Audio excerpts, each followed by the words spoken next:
Summer வெக்கேஷனுக்கு தங்கச்சியோட சின்னத்தை, அதாவது அவங்க 2வது மாமியார் வந்து காஞ்சிபுரத்துல இருக்காங்க.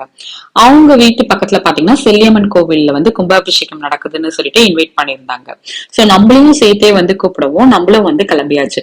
ஆனா நான் நினைச்சேன், இப்பதானே நம்ம ஒரு கோவிலுக்கு போயிட்டு வந்து நம்ம மினி பிளாக் எல்லாம் போட்டோம். காஞ்சிபுரம்னாலே அங்க வந்து நிறைய கோவில் இருக்கும். சோ நமக்கும் வந்து கோவில்னா பாக்கணும்னா பிடிக்கும் அப்படின்றதுனால நானும் ரொம்ப ஆசையா வந்து கிளம்பி போயிட்டோம்.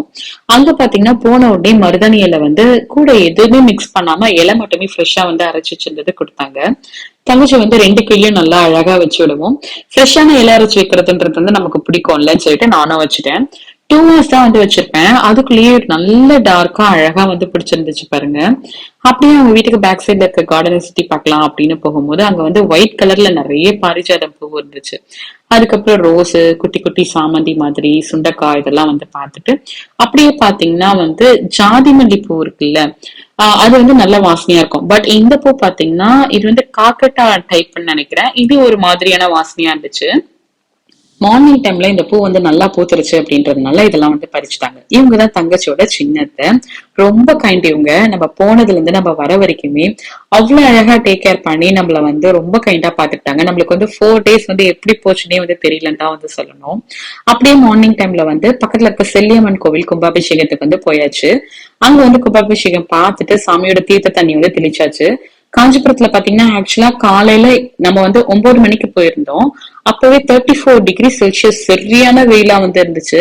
சோ குட்டீஸோட கோவிலுக்கு போனோம் அப்படின்றதுனால நம்ம வந்து ஈவினிங் டைம் வந்து கிளம்பியாச்சு. இது வந்து காஞ்சிபுரத்துல இருந்து பைபாஸ் ரோடு வழியா நம்ம வந்து போனோம் அப்படின்னா ஸ்ரீ ராஜகுபேர் டெம்பிள், அந்த கோவிலுக்கு வந்து நம்ம போயாச்சு.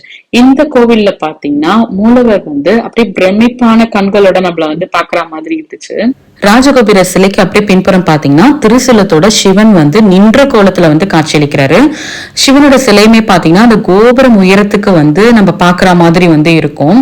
இந்த கோவிலோட சிறப்பம்சமே இதான் அப்படின்னு நினைக்கிறேன். கோவில வந்து நம்ம சுத்தி வரும்போது சித்தர்களோட சிலைகளும் வந்து வச்சிருக்காங்க. அப்படியே வெளியில வந்ததுக்கு அப்புறம் பாத்தீங்கன்னா செல்வ மகாலட்சுமி, அதுக்கப்புறம் செல்வ முருகர், அதுக்கப்புறம் விநாயகர், இவங்களெல்லாம் தரிசிச்சுட்டு வரும்போது கோவில்ல வந்து அன்னதானமும் தராங்க. இந்த கோவில்ல வந்து ஒரு ஸ்லோகன் இருந்துச்சு. அது வந்து பாக்குறதுக்கே வந்து ரொம்ப நல்லா இருந்துச்சு. கொடுப்பதற்கு நான் இருக்கின்றேன், பெறுவதற்கு நீ வருகிறாயா அப்படின்னு சொல்லிட்டு அழகா வச்சிருந்தாங்க. சோ ராஜ குபேரரோட தரிசனம் வந்து பார்த்துட்டு நம்ம கோவில்ல இருந்து வந்து கிளம்பியாச்சு. காஞ்சிபுரத்துல அடுத்தடுத்து நம்ம என்னெல்லாம் பார்த்தோம் அப்படின்றது வந்து நெக்ஸ்ட் வர மினி பிளாக்ல பார்க்கலாம். உங்களுக்கு காஞ்சிபுரம் சுத்தி பார்க்க பிடிக்கும் அப்படின்னா வந்து நம்ம சேனல் வந்து சப்ஸ்கிரைப் பண்ணிக்கோங்க. தேங்க்ஸ் ஃபார் வாட்சிங். Take care. பை.